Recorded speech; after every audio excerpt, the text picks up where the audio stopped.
조선주의 빅사이클이 돌아왔습니다. 특히 트럼프가 K조선을 콕 집으면서 조선주에 대한 기대감으로 2025년에는 조선주가 주도주가 될 수 있다는 기대까지 올라오고 있는데요.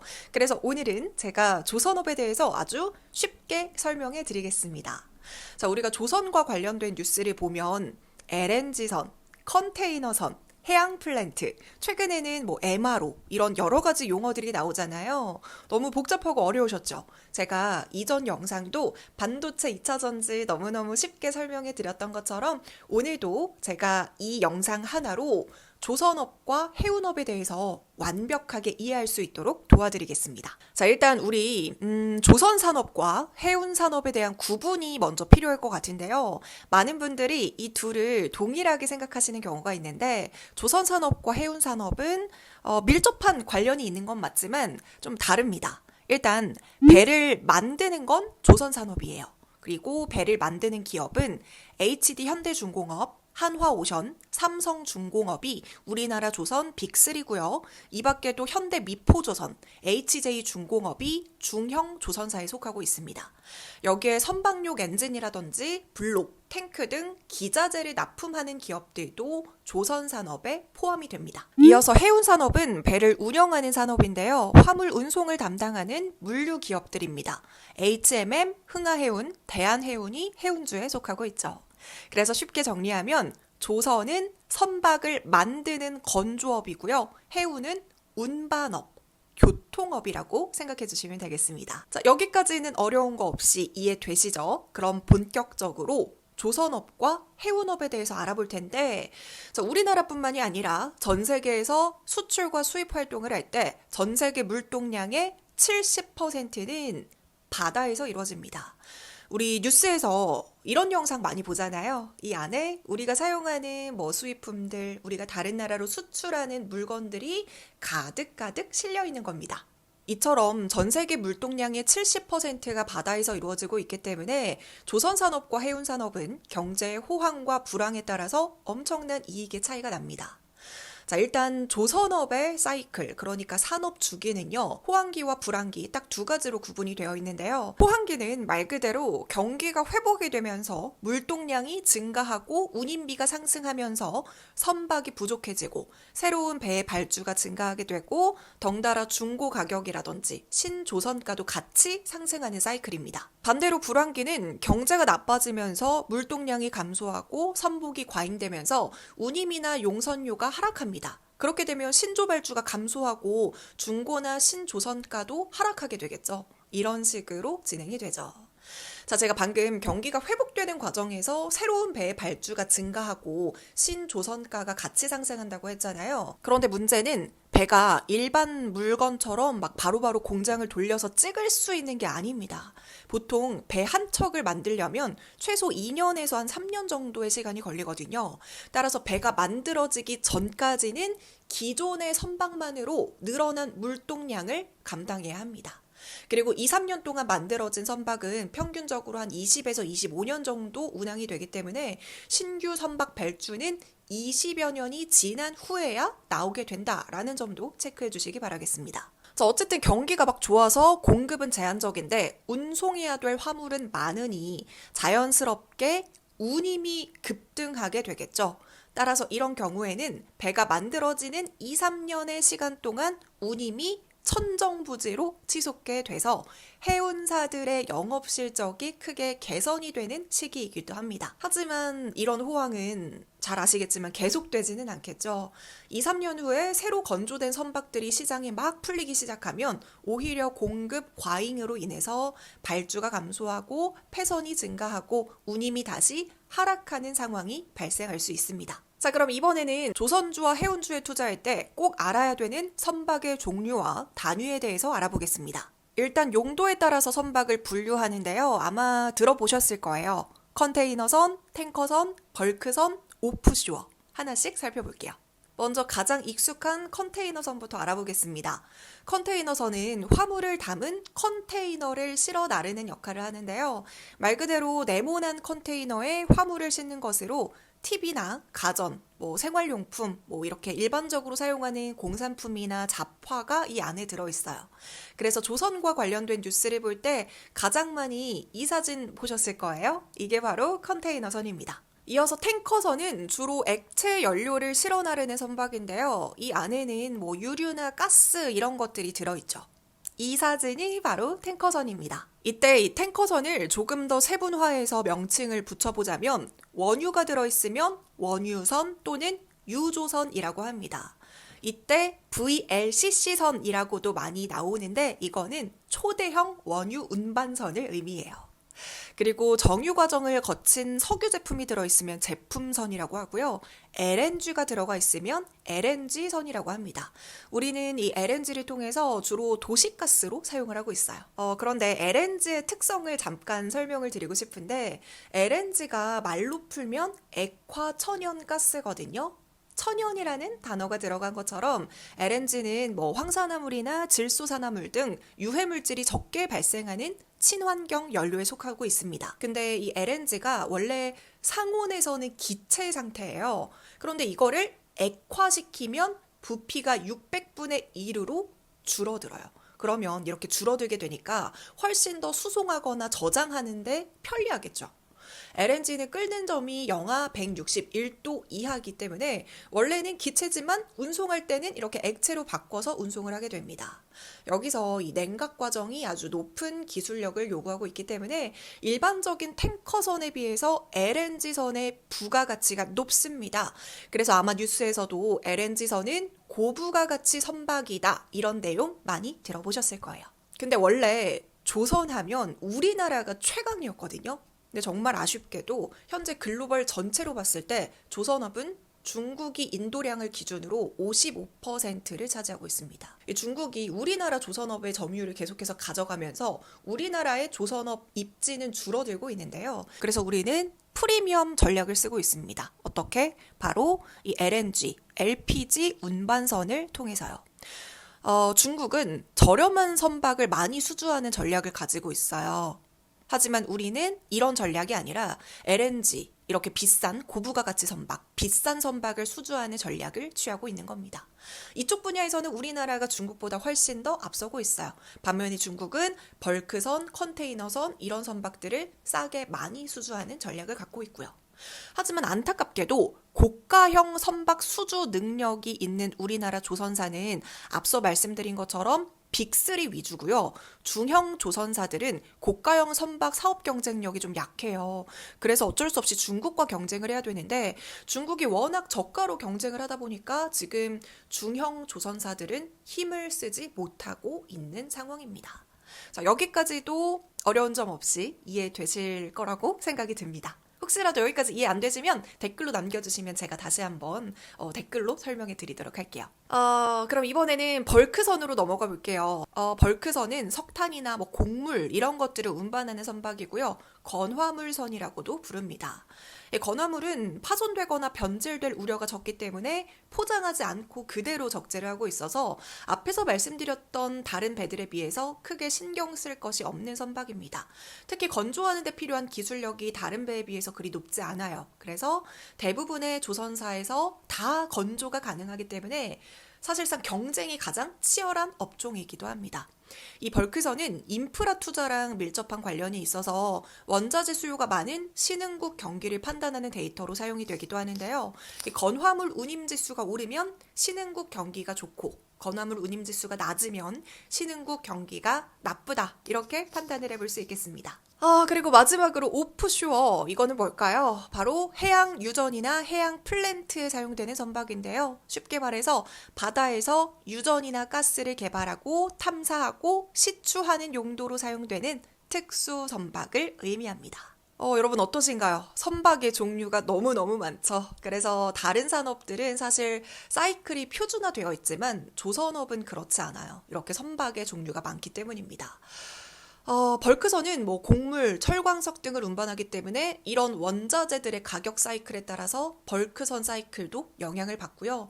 뭐 컨테이너선은 소비 경기랑 또 밀접한 관련이 있고, 탱커선은 원유나 가스를 운반하기 때문에 뭐 유가, 가스 가격의 영향을 많이 받을 수가 있겠죠. 여기에 선박의 수명은 앞서서 말씀드린 것처럼 만들어지면 거의 뭐 20년은 좋게 사용하기 때문에 한 번 만들어지면 20여 년은 추가 발주 없이 사용이 가능합니다. 이건 역시 조선업의 호황과 불황을 발생시키는 사이클을 발생하는 또 다른 요소로 작용하고 있어요. 따라서 조선업은 다른 어떤 산업보다 다양한 변수가 복합적으로 작용하는 산업입니다. 그래도 다행히도 2021년부터 2000년대 초반에 만들어진 노후 선박에 대한 교체 수요가 증가하고 있고요. 또 친환경 선박 수요도 증가하면서 조선업의 슈퍼 사이클이 다시 돌아오고 있습니다. 자, 여기까지가 조선업, 해운업이 무엇인지, 그리고 선박의 종류는 어떤 것들이 있는지를 정리해봤습니다. 자, 그럼 여기서 진짜 이제 중요한 게 남았어요. 조선사나 해운업의 투자 포인트는 뭘 체크해야 될까요? 이 부분도 같이 알아보겠습니다. 먼저 해운사부터 알아볼게요. 해운산업의 가장 중요한 투자 포인트는 바로 운임지수입니다. 즉, 말 그대로 배를 이용한 운임비, 교통비를 의미하는 거죠. 방금 제가 배의 종류가 굉장히 다양하다고 말씀을 드렸잖아요. 각 배마다 체크를 해야 되는 운임지수가 다 다른데요. 일단 컨테이너선은 대표적으로 상하이 컨테이너선 운임지수와 중국 컨테이너선 운임지수 이렇게 두 가지가 있고요. 해상운임의 척도로 꼽히고 있습니다. 이 운임지수는 중국 항하이항에서 출발하는 컨테이너선의 주간 평균 운임을 바탕으로 산출이 되고 있어요. 그리고 벌크선의 경우에는 발틱 운임지수가 중요하고요. 탱커선의 경우에는 유조선 운임지수를 체크하시면 됩니다. 어쨌든 이런 운임지수가 상승하려면 물동량이 많아야 되잖아요. 물동량이 많아져야 된다는 건 경제가 좋아져야 된다는 의미입니다. 다시 한번 말씀드리지만 이렇게 배의 종류가 다양한 만큼 각각의 선박에 따른 운임지수를 체크하는 게 중요하고요. 이렇게 해상 운임비가 상승하게 되면 수입되는 모든 상품의 가격이 상승하게 됩니다. 특히 원자재, 중간재 등 해상 운송에 의존되는 상품들의 가격 상승이 두드러질 수가 있어요. 더불어 기업의 생산 비용을 증가시켜서 수익성을 악화시키고 소비자에게는 물가 부담으로 작용하게 되겠죠. 반대로 해운사 입장에서는 운임이 오르면 실적에는 긍정적이기 때문에 해운사에 투자할 때는 이런 운임 지수가 상승하고 있는지를 체크하는 게 중요하겠습니다. 자, 그럼 이번에는 조선업의 투자 포인트를 살펴보겠습니다. 체크해야 될 거 첫 번째로는 바로 신조선가, 중고선가 추이입니다. 방금 해운업이 운임비를 체크하는 게 중요했다면 조선업은 배의 가격을 체크하는 게 중요한데요. 이번에 만든 신상 배가 얼마인지를 확인을 하는 거죠. 대표적인 신조선가 지수는 조선 해운업 리서치 기관인 클락슨이 매주 발표하는 신조선가 지수로 전 세계 선박 건조 가격 평균을 100으로 기준점을 잡고 수치가 높아질수록 선박 가격이 높다는 걸 의미합니다. 2025년 1월을 기준으로 클락슨 신조선가 지수는 188.8이네요. 어쨌든 선박의 가격이 높을수록 조선사 입장에서는 수익성이 높아지게 되는 거라서 신조선가 지수가 지속적으로 오르는지를 체크하는 게 중요합니다. 그런데 이제 자동차도 신차 가격, 중고차 가격이 있듯이 선박도 중고 성가가 또 따로 있는데요. 당연히 뭐 중고는 신조선가보다는 낮겠지만 그래도 선박의 수요가 급증하는 시기라면 중고가의 가격도 높게 형성이 됩니다. 해운 운임과 이 신조선가 이거를 다시 연결시켜 보면 물동량이 증가해서 운임이 상승하고 발주가 증가하면 선가 상승으로 이어질 확률이 높아지게 됩니다. 자, 이어서 조선업 두 번째 투자 포인트는 바로 조선사의 수주 잔고입니다. 사실 이 수주 잔고가 선가를 결정짓기도 해요. 제가 앞에서도 잠깐 말씀드렸지만 2003년경에 시작된 슈퍼사이클 이후의 성과는 한국의 수주잔고가 압도적이었어요. 한국의 성장세가 주춤해진 2022년부터는 지금은 중국이 조선업을 주도하고 있는 상황입니다. 특히 중국은 그 커다란 대륙, 그 자국 시장을 토대로 엄청난 저가 발주를 하고 있기 때문에 우리가 감당하기가 좀 어려워요. 하지만 우리는 수주의 퀄리티를 높인 고부가 가치 선박, 즉 LPG나 LNG 선과 같은 비싼 국산 선박을 수주하는 전략을 사용을 하고 있고요. HD 한국조선해양은 최근 3년간 전 세계 LNG 운반선 발주량의 30%, 그러니까 거의 한 91척을 수주를 했고요. 지금 삼성중공업은 현재 84척. 의 수주 잔고를 보유하고 있습니다. 그리고 한화오션 역시 지난해 말을 기준으로 전 세계에서 대형 LNG 운반선을 가장 많이 수주하고 인도한 상황입니다. 더불어서 경기 둔화에도 불구하고 노후 선박이나 친환경 선박 교체 수요로 인해서 고부가 가치 선박 발주량은 굉장히 견조한 상황이에요. 덕분에 지금 조선사들은 거의 한 3, 4년치 일감을 확보하고 유지를 하고 있는 상황입니다. 자, 그리고 마지막 세 번째 투자 포인트는 바로 비용 완화인데요. 후판가 아니면 인건비 등 원가가 하향되고 안정화됨에 따라서 조선사의 실적 개선에 도움을 줄 수가 있습니다. 근데 여기서 더더더 중요한 점은 지금 조선주가 트럼프 수혜주로 꼽히고 있잖아요. 트럼프 대통령이 당선이 된 이후에 우리나라 K조선을 콕 집으면서 한국 조선업과 미국 같이 협력하고 싶다 이렇게 발언한 바 있습니다. 그 이후로 지금 조선주들 일제히 급등하면서 상당히 주가도 많이 올라와 있는 상황이죠. 그러면 조선주가 트럼프 수혜주인 이유를 다시 한번 제가 정리를 해보려고 하는데요. 일단 첫 번째 이유. 트럼프는 석유, 천연가스 시출을 대대적으로 확대하는 에너지 정책에 대한 기조를 밝히고 있잖아요. 그러면 미국의 에너지 수출 프로젝트가 다시 시작이 될 수 있다는 건데 원유나 LNG, LPG를 실어나르는 운반선이 많이 필요합니다. 근데 제가 앞서서 뭐라 그랬죠? 우리나라는 LNG를 거의 독점적으로 수주하고 있고 그 기술력도 우리나라 조선 업체들이 상당하다고 했잖아요. LNG 운반선은 지난해 말의 기준으로 선가가 2억 6천만 달러거든요. 이걸 우리나라 돈으로 환산하면 3,727억 8,800만 원이에요. 그래서 우리나라 조선 업체 수익성에 엄청난 호재가 되겠죠. 그리고 두 번째로 조선주가 트럼프 수혜주인 이유는 바로 많이 들어보셨을 거예요. MRO 때문입니다. 요즘 MRO 얘기가 진짜 많이 들려오잖아요. MRO가 뭐냐면 요거 보수, 수리, 정비 분야인데요. 트럼프 대통령이 당선이 되고 바로 그 다음날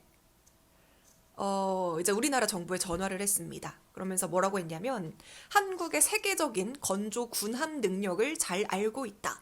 선박 수출뿐만이 아니라 보수, 수리, 정비 분야에서도 긴밀하게 한국과 미국의 협력이 필요하다고 생각한다. 그러니까 한마디로 미국 해군 함정의 유지보수, 수리, 그리고 운영에 필요한 모든 작업을 우리나라 조선사들이 해줬으면 좋겠다. 이렇게 이야기를 하고 있는 거예요. 자, 지금 미국 의회 예상국에 따르면 미 해군은 2054년까지 보유 군함을 295척에서 390척으로 확대할 계획이라고 합니다. 그리고 이렇게 신규 건조를 위한 연간 예산만 358억 달러에 달하는 상황인데요. 이런 상황에서 한국을 중요 방산 협력국으로 지목을 하고 있다라는 겁니다. 지금 MRO 쪽에서는 우리나라 조선사 중에서 최대 수혜주가 한화오션인데요. 한화오션은 앞서서 이제 지난 8월과 11월 두 건의 미 해군 MRO 사업을 국내 조선사 중에서 최초로 연속으로 따냈고요. 그리고 한화오션은 미 해군 MRO 수주와 더불어서 필리 조선소 인수까지 성공함에 따라서 미국 시장 진출에 속도를 낼 것으로 전망되고 있습니다. 어떤가요, 여러분? 조선업, 해운업에 대한 전반적인 이해가 쏙쏙 되시죠? 그럴 거라고 믿습니다. 지금 조선업이 슈퍼사이클이라고 하잖아요. 실제로 우리나라 조선업계가 13년 만에 동반 흑자를 달성을 했어요. 그리고 현재 조선업계는 2009년 이후에 최대인 약 160조 원의 수주 잔량을 미리 확보를 한 상황이고요. 앞서도 말씀드렸지만 이미 4년치의 일감이 확보가 된 상황입니다. 여기에 조선업은 달러로 결제를 하고 있기 때문에 환율이 높은 것도 또 실적의 수익성에도 호재로 작용하고 있습니다. 이렇게 굉장히 우호적인 환경 속에서 트럼프발 호재까지 더해진다면 조선업의 슈퍼사이클의 동력이 더 강해지지 않을까 싶습니다. 오늘 영상이 조금 길었죠. 이게 1부, 2부로 나눌까 했는데 그냥 쭉 설명드리는 게 흐름이 끊기지 않을 것 같아서 영상 하나에 다 담아봤습니다. 혹시 다 같이 공부해보고 싶은 또 다른 산업이 있다면 댓글로도 많이 남겨주시면 좋을 것 같아요. 여러분, 이번 설 연휴가 되게 길잖아요. 설 연휴, 설 명절 잘 보내시고요. 그럼 다음에 또 만나요. 안녕!